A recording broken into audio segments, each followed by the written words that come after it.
তুমি একটাবার তোমার জীবনের ইতিহাস, একটাবার তোমার জীবনের পরিচয়, একটাবার আমি আল্লাহ পাক রব্বুল আলামিন কেমন করে তোমাকে দুনিয়ার মধ্যে বানিয়ে পাঠিয়েছি বান্দা, একটাবার তুমি যদি চিন্তা করো তাহলে কোন অবস্থাতেই তুমি আর অহংকার করতে পারবা না বান্দারে। একটাবার জেনে নাও আমি আল্লাহ পাক রব্বুল আলামিন তোমাকে কেমন করে বানিয়েছিলাম।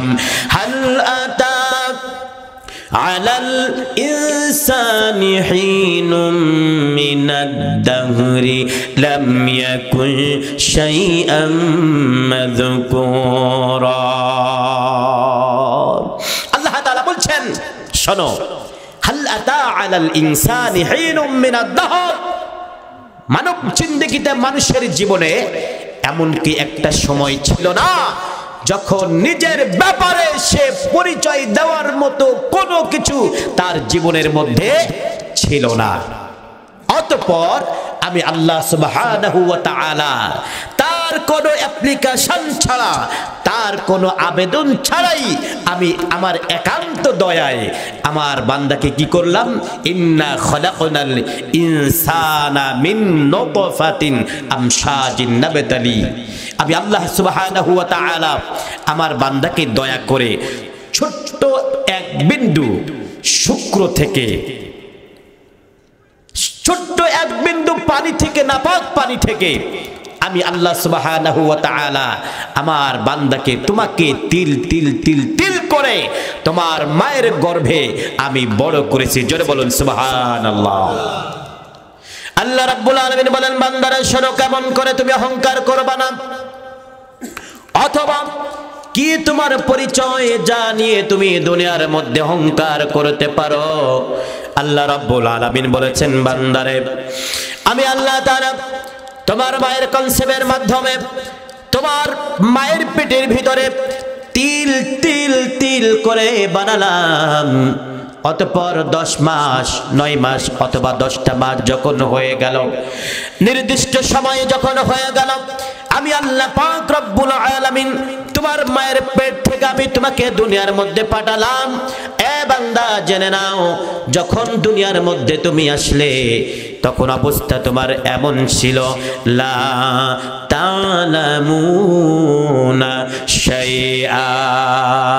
এ বান্দারে শোনো, যখন তোমাকে আমি দুনিয়ার মধ্যে পাঠালাম তোমার ঠিকই হাত ছিল, তোমার ঠিকই পা ছিল, তোমার চক্ষু ছিল, তোমার নাক ছিল, তোমার কান ছিল, তোমার জিহ্বা ছিল, কিন্তু বান্দারে আমি আল্লাহ রাব্বুল আলামিন তোমাকে এত অক্ষম করে রেখেছিলাম, এত বেশি অক্ষম করে রেখেছিলাম।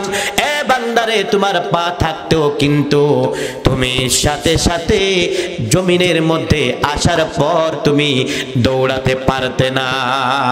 পারতাম। আমি আল্লাহ রাব্বুল আলামিন তোমাকে যখন দুনিয়ার মধ্যে পাঠালাম, অনেকটা মাস এমন ছিল তোমার আম্মা জান তোমাকে যেখানে শুয়ে রাখতো সেখানেই তোমাকে শুয়ে থাকতে হতো, ইচ্ছা করলেই তুমি উঠে বসতে পারতে না। ঠিক কিনা বলেন বান্দারে? আস্তে আস্তে করে আবার যখন কয়েকটা মাস হয়ে গেল, যখন আমি একটু তোমাকে সামনের দিকে অগ্রসর করালাম, এরপরে তুমি একটু উঠে বসা শিখলে, কিন্তু তখনও পর্যন্ত দাঁড়ানোর ক্ষমতা তোমার ছিল না। আমি আল্লাহ পাক রব্বুল আলামিন তোমাকে দাঁড়ানোর ক্ষমতা দিয়া দিলাম। এরপরে আরো কয়েকটা মাস যখন অতিবাহিত হয়ে গেল, এ বান্দা এবার তোমাকে আমি আল্লাহ পাক রব্বুল আলামিন শুধু দাঁড়ানো নয়, হাঁটা নয়, আমি দৌড়ানোর মতো ক্ষমতা তোমাকে দিয়ে দিলাম। এইভাবে আমি আল্লাহ পাক রব্বুল আলামিন সেই ছোট্ট নাজুক অবস্থা থেকে তোমাকে আস্তে আস্তে করে বড় করলাম, আস্তে আস্তে করে তোমাকে বড় করলাম। এভাবে তুমি দুনিয়ার মধ্যে বিচরণ করতে শুরু করলে, কথা বলা শিখে গেলে, তোমার মনের ভাবগুলো জাতির কাছে প্রকাশ করার মতো ক্ষমতা আমি আল্লাহ পাক রব্বুল আলামিন দান করলাম। বান্দারে জেনে নাও, এমন ভাবে চলতে চলতে তোমার বয়স 50, 60, 70, 80, 90 বছর যখন হয়ে গেল, তোমার বয়সটা যখন তোমার নাম হয়ে গেল, এখন আর তুমি শৈশব জীবনে নাই, এখন আর কৈশোর জীবনে নাই, এখন আর তোমার যৌবন জীবনে তুমি যুবক নাই। ও বান্দারে, বৃদ্ধ মানুষে রূপান্তরিত হয়েছ। এ বান্দারে এমন অবস্থা তোমার হয়ে গেছে, ওই যে ছোট্টবেলা যেমনি করে তোমাকে শুয়ে দিলে আর বসতে পারতে না, বান্দারে এখন যখন তোমার বয়স 90-100 বছর হয়ে গেছে, একই অবস্থা হয়েছে যে এখন তোমার সন্তান হোক, তোমার স্ত্রী হোক, তোমার বাড়ির লোকেরা এখন যদি একবার তোমাকে বসিয়ে দেয়, একবার যদি তোমাকে শুয়ে দেয়, তুমি বসতে পারো না। একবার যদি বসিয়ে দেয় আর দাঁড়াতে পারো না, অথবা দাঁড়াতে পারলো লাঠির ভর ছাড়া দাঁড়াতে পারো না, তুমি হাঁটতে পারো না, চোখে দেখতে পারো না, মুখের মধ্যে জড়তা এসে গেছে, আর কথা বলতে পারো না। বান্দারে তার মানে তুমি জেনে নাও, যেমনি করে ছোট্টবেলা তোমার নাজুক পরিস্থিতি ছিল, কয়েকটা বছর দুনিয়ার মধ্যে ঘুরালাম ফেরালাম, যোগ্যতা দান করলাম আমি রবকে চেনার জন্য, আমি রবকে বুঝার জন্য তোমাকে ক্ষমতা দিয়ে দিলাম, আবার আমি আল্লাহ পাক রব্বুল আলামিন তোমাকে দুর্বল করে দিলাম, বুঝাতে চাইলাম বান্দা তোমার কোনো ক্ষমতা নাই। এই কারণে দুনিয়ার মধ্যে এই জীবনটা নিয়ে অহংকার করো না। অহংকার করা যাবে? যাবে ভাই, যাবে। আল্লাহ রাব্বুল আলামিন বলেছেন, ওয়ালা তামশি ফিল আরদি মারহা,